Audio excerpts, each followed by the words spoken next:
Hello, Two Slips in the Gully fans. It's me, Aaron, again with another mini video pod. How about that World Cup final? That was phenomenal. Couldn't be more over the moon. Just managed to get a bit of a power nap in during the day today to get up and get this one. We'll cover everything to do with the World Cup final in our upcoming podcast, so stay tuned for that. But for this theme of the mini-pod, now that the World Cup is out of the way, our attention will turn to, obviously, the Ashes series. And as I'm sure many of you out there have heard, the Cricket Australia is going to be doing a 25-man squad and playing intra-squad games in what's being dubbed the Probables versus Possibles.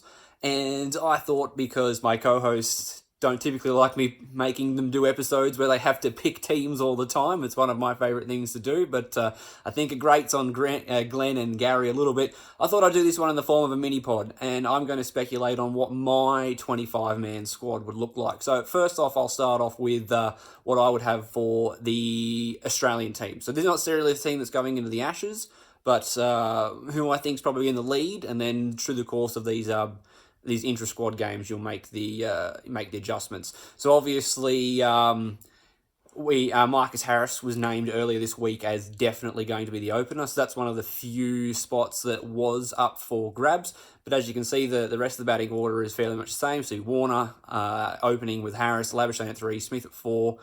The number 5 spot was another question one, and I'm going with Nick Maddinson at 5 at the moment. I was toying with the idea, I really like the idea of Alex Carey being someone as a specialist batsman. I liked what he was all about. You know, he's got a tight technique for a left-handed batsman, he's not as risky or as lazy outside off stump as players like Khawaja and Travis Head and Marcus Harris have been in the past. But he just hasn't put the runs on the board for me, whereas you can't go past what Madison's done. He has averaged over 70 since going to Victoria. He's batted at the top, he's batted in the middle. He's been touted as an Australian player from very, very young playing for New South Wales, and he just never seemed to get it together. There was always flashes of brilliance, but too much inconsistency. And since moving to Victoria, he's scored a lot of runs. So I'm having him at 5, Cameron Green at 6, Payne at 7, Cummins at 8. And this is the other big change that I'd have, is I'd have Jai Richardson jumping straight in. He's looked $1 million since coming back from injury. I would normally have put Nisa here, as you know that we're big fans of Michael Nisa, but he's got a bit of a hamstring complaint, and don't know how his fitness is going to go. And just the fact that Jai Richardson's a young tyro, he's just taken a bag full of wickets in his last game. He's looked good.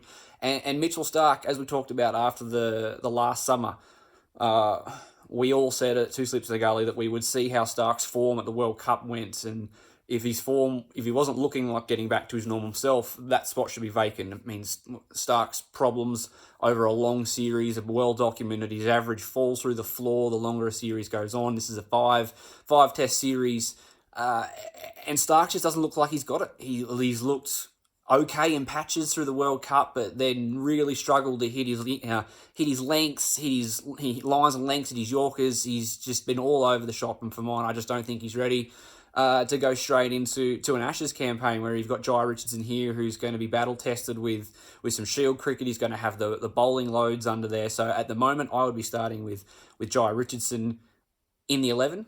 Again, that's up for grabs. There's plenty of bowlers. Not saying that Starc can't play if he goes in and in these trial games starts swinging the kookaburra and really looking like his old self. There's no reason he can't start for the first test. But for mine, just with the start to the season that Jai Richardson's had, he jumps into that spot for me.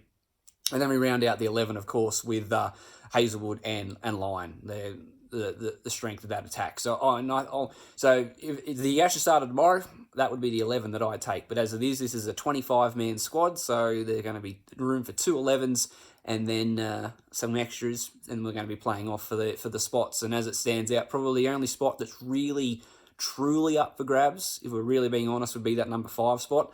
But for mine personally, I don't think that Starc has got both hands on that third quick spot. He's looking like Father Time's catching up with him. We put it down to the COVID bubbles and personal issues that he had in his life last summer.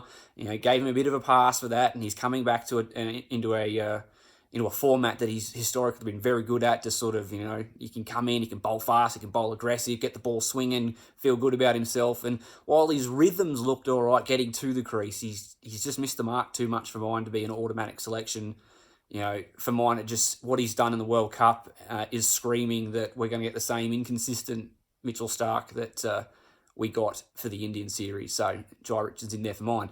Now we move to what's been dubbed as the possibles. So I'm starting off a little bit left field. I'm going to go with Henry Hunt and Matt Renshaw to open the batting. Hunt's scoring a lot of runs. He's in great form for Shield this year. He's carrying on from a bit of form last year. I know Renshaw, he's a guy that's played Test cricket before. He's open for Australia. I know he scored most of his runs recently at 5, but I'd like him to get back to being a position where he can bat at the top of the order. And I think this is a good opportunity to get him into the squad around the Australian coaches, people he's been around amongst before, and get him back into there and just see how he goes and get him back up there. Because, when he first came to the side, he looked so good. Everyone was making comparisons to Matthew Hayden. And that sort of stroke play is there. It's been improved by his playing in the BBL. So I'd like to see him have a crack at the top of the order and just see how he goes in this one.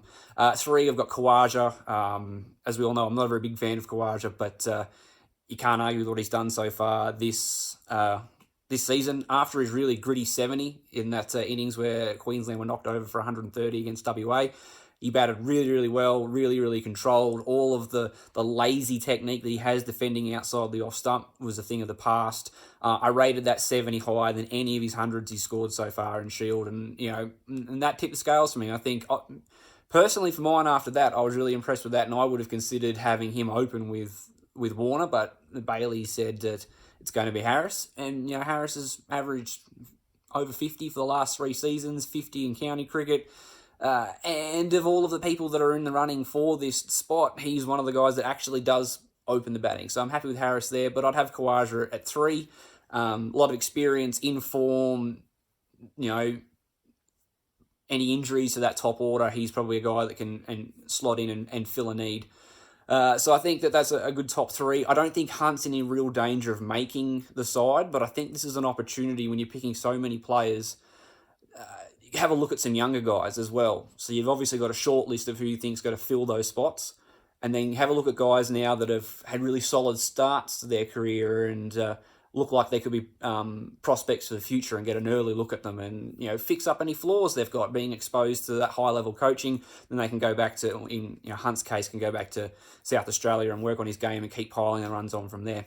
After that, Travis Head, really exciting start to his season. Was around the Test squad last year before being dropped, but he's had a really strong start, big 100, a big double 100 in the Marsh Cup. Form's fallen away a little bit, but he is one of the form batsmen in Shield. I think that his last few weeks are pushing him further and further from that spot, but he's one of those guys, he's still young enough, very exciting stroke player. If he tightens up around off stump, he'll go on to have a really solid career. So he'd be in the mix. Then I'd have Alex Carey, and I'd be picking Alex Carey, as I said earlier, as a specialist batsman, batting at 5. Like I said, like what he's all about. He's got a knack for scoring gritty runs, and I think he's a guy that could fulfill a role in the middle order for Australia as a specialist batsman, not necessarily a keeper. I'd have Moses Enriquez next. The guy's averaged 75 last year with 300s. He averaged over 55 with, I think, 2 or 300s the year before. He's really turned himself into an elite top order batsman.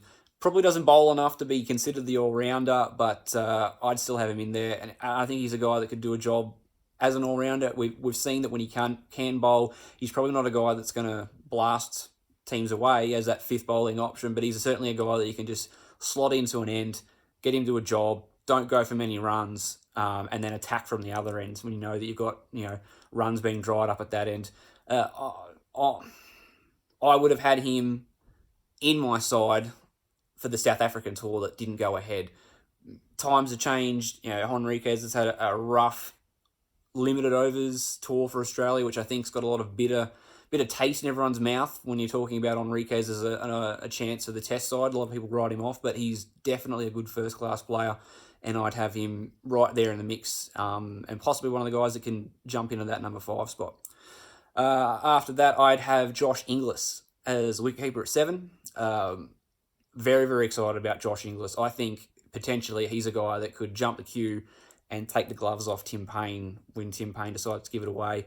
Averaged 75 at a strike rate 80 last year, 300s and a couple of 50s, looked really dangerous. He scored runs in the Big Bash, he scored run in the NatWest T20 Blast, he scored runs in the 100, he scored runs in Shield, he scored runs in the Marsh Cup. Like, he's really starting to come into his own as an exciting player, and he's probably the closest thing to Adam Gilchrist that we've had as a prospect coming through. And, he's a guy that I think that if Australia gets its middle order right, and you have this guy coming in at 7, can do that Gilchrist role where he can come out and just blast teams away batting at 7. Very exciting. Would love to see more. Obvious. I would have loved to have seen him not get picked for the Australian side in the T20 squad if they knew they weren't going to play him, and let him come and score some runs for WA. But you can't begrudge him the experience of going and playing in that World Cup. So, I'd have him listed there for sure. Don't think he's a real opportunity of making the Ashes, but I certainly think he's a guy that could be there for our next summer if Tim Payne decides to give it away after hopefully winning the Ashes. From there we go to the bowlers. I've got Michael Neser, hoping that he's fit, ready to go, and we can have a look at him before that. Scott Bolland. Scott Bolland has got ridiculous stats this year, but he did get them playing a very second-rate New South Wales 11.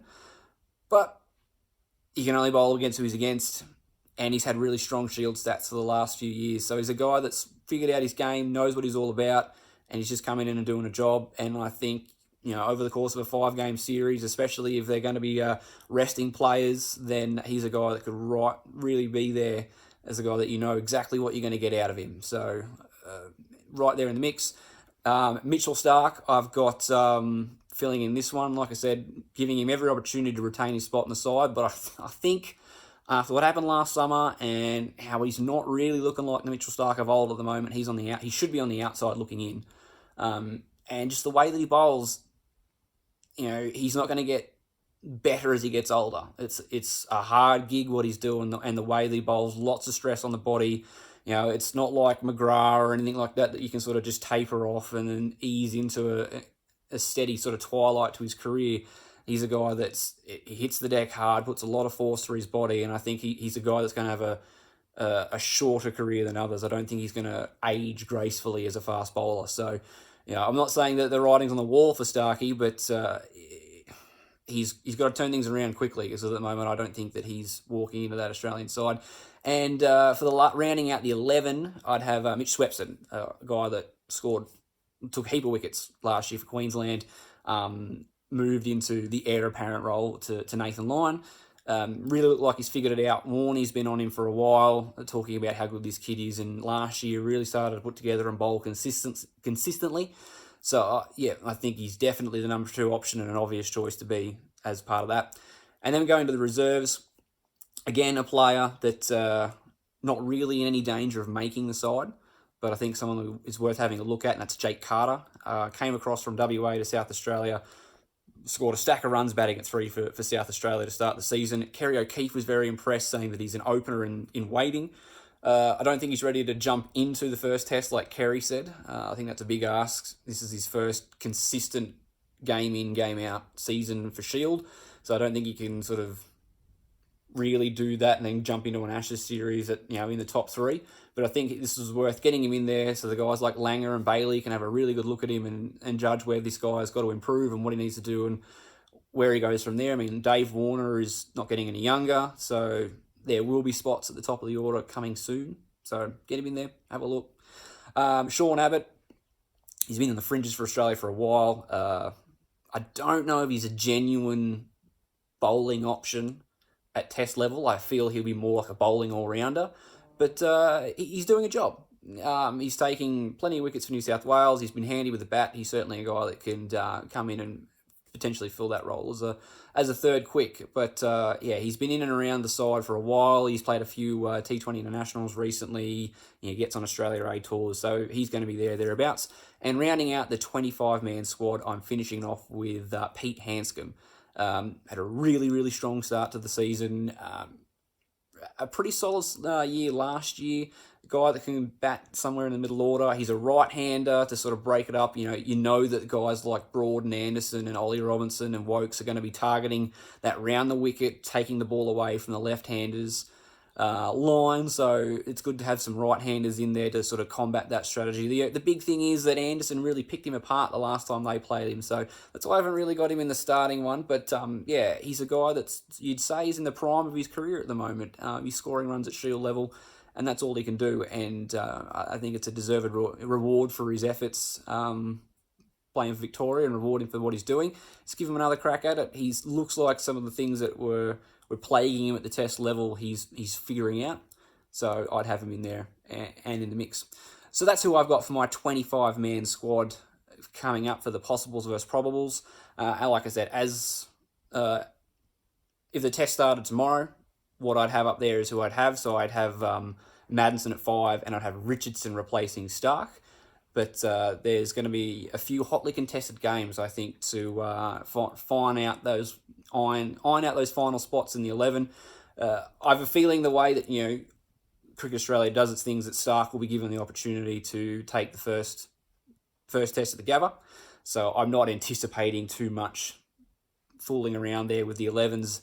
I think the only one that we're really looking at will be number 5. But for me personally, if I was in George Bailey's shoes, I would be looking very hard at putting Jai Richardson in. He's in wonderful form at the moment. He's bowling quick. And yeah, I'm not vibing on Stark at the moment. And I'm a big fan of Mitchell Stark. I've said it a number of times in the podcast that a fully fit, firing Mitchell Stark is probably the second player that you'd pick for the test side after Steve Smith. That guy can win you a test when he's on song. Unfortunately, he just hasn't been on song for a while, so it's going to be a big summer for Mitchell Stark. He didn't really do the damage he would have liked at the World Cup. Got away with a win anyway, so well done. But coming off a summer last year where there were plenty of questions around his form, especially over the course of an entire series, I feel that Starkey could be heading towards, in the twilight of his career, could be a guy that's a horses for courses sort of player. So you might see him at the Gabba, and you might see him at Adelaide with the pink ball. But then for the last few tests, MCG, SCG, and then wherever they decide to have the 5th test, you could be seeing him rotated in the other side. I mean, he wasn't overly used too much in England as well, so they were happy to utilise Stark where they think they can need him, and I think that's probably a good attitude to have with Stark. You play him in where he should do a good job, which would be arguably the first 2 tests. So there is that point. Use him when the ball's going to swing the most, and then get him out of there before he runs out of puff essentially. So there we go. That's mine. Leave a comment. Who do you think should be in the 25-man squad? Is there someone that should be in there that I've missed? And make your case. I know that Mitch Marsh has got a lot of fans at the moment, and rightly so, but I think he still just misses out for mine. I'm going to leave him as a white ball specialist for the time being. Anyways, that'll do for this one. Stay tuned. We're going to have our World Cup final podcast coming out in the next few days. Make sure you catch that one. Very, very excited. We'll cover both semi-finals, which were phenomenal cricket, and then, of course, the World Cup final, where Australia has finally got that elusive trophy that we haven't had in our trophy cabinet for a long time. So well done to the boys, and we'll talk to you later on in the week. Anyways, bye for now.